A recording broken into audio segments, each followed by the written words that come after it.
Përshëndetje të dashur miq të kanalit tim Rrëfime Jete. Ja ku po ritakohemi sërish me mua Tirona Lilin ditën e sotme për të ndarë një letër shumë të dhimbshme. Në fakt për të ndarë një letër shumë emocionale të shkruar nga nëna për vajzën e saj. Gjithmonë fjalët e nënës janë fjalët më të ndjera, më të bukurat, por edhe më me shumë lot. Nëna gjithmonë di të dhuroj emocion, di të dhuroj dashuri. Por në këtë rast, nëna ka shprehur një dhimbje shumë të madhe për vajzën e saj. Çfarë thot ajo në këtë letër? Nuk e di nëse kjo letër do të arrijë ndonjëherë në duart e tua, bija ime. Ndoshta do ta dëgjosh rastësisht. Ndoshta dikush do ta lexoj për ty. Por unë nuk mundem më ta mbaj këtë dhimbje vetëm brenda zemrës sime. Që ditën kur të mora për herë të parë në krah, jeta ime mori kuptim. Ti ishe drita e shtëpisë tonë.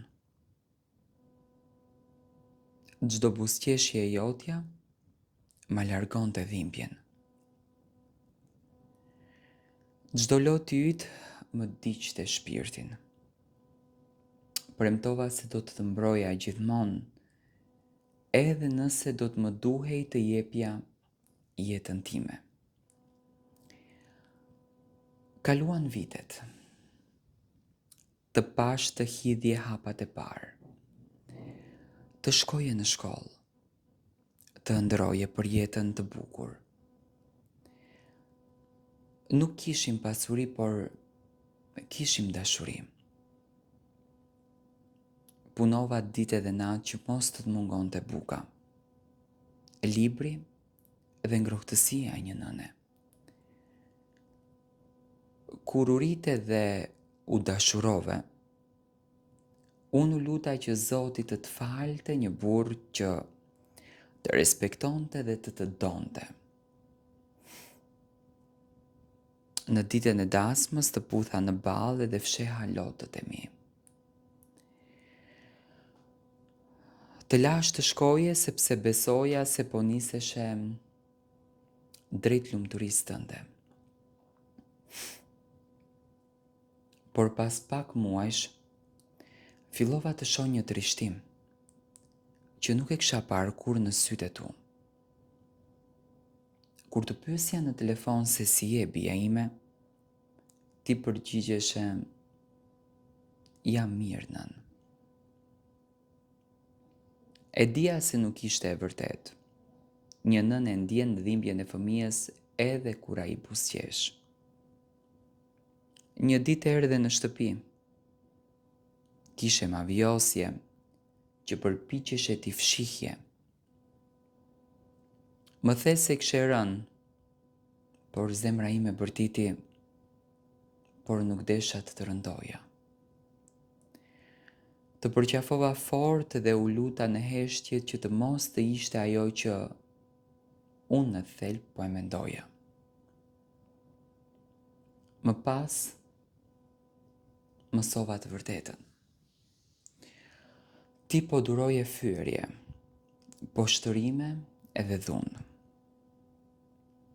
Heshtje vetëm që familja jote të mos të prishej. Çdo natë të qaja në jastëk edhe i lutesha Zotit që të jepte forcën. Bija ime, një nën nuk fle qetë, kur e di se fëmia i saj qanë. Çdo zile telefoni më trëmte dhe çdo lajm më dukej si një mangth. Jetoja me frikën se mos një ditë do të më telefononin për të më thënë se nuk ishe më. Shumë njerëz më thonin mos të përzihesha, më thanë se ishte jeta jote, por si mund të mos përzihet një nën kur zemra e saj rreh në trupin e vajzës. Ndoshta kam bërë gabime në jetë, ndoshta nuk kam qenë nëna perfekte, por të kam dashur me gjithë shpirt. Çdo rruth në fytyrën time është një sakrificë për ty. Çdo thinjë e mban emrin tënd. Sot dua të të them diçka që nuk ta kam thënë kurrë.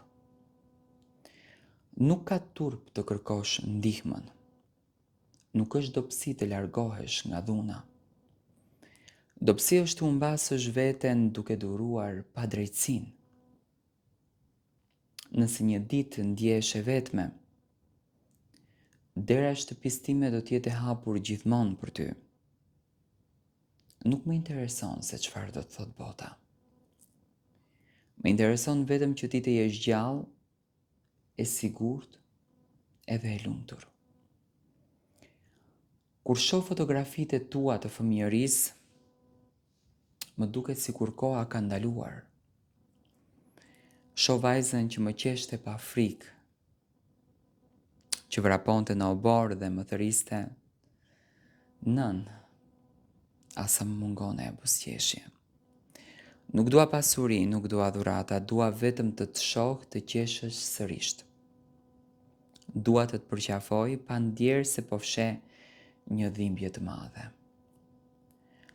Nëse një ditë nuk do të jem më në këtë botë, mbaje mend këtë amanet. Mos lejo askënd të të shuaj dritën. Ti je e fortë, je e vlefshme dhe meriton respekt. Sot lotët e mi nuk janë lot topsie, janë lot dashurie. Janë lotët e një nëne që do ta donte vajzën e saj, edhe si kur e gjithë bota ta kthente shpinën. Bia ime, unë e di që ti do ta dëgjosh këtë rrëfim. Dije se zemra ime do të rahë gjithmonë për ty. Ti do të mbetesh krenaria ime, bekimi im. Dhe arsyeja pse kam luftuar gjithë jetën. Mos haro kur nuk ka forcë më të madhe se dashuria e një nëne. Edhe kur zërim të mos dëgjohet më, lutjet e mia do të shoqërojnë kudo që të jesh. Në fakt, kjo është letra e kësaj nëne, e cila me mall në shpirt edhe me zemër shkruan fjalët për vajzën e saj, për vështirësi që ka kaluar e bia dhe për tmerrin që po kalon. Në fakt, unë dua të marr mendimin tuaj se si në të vërtet duhet të vepron kjo nën.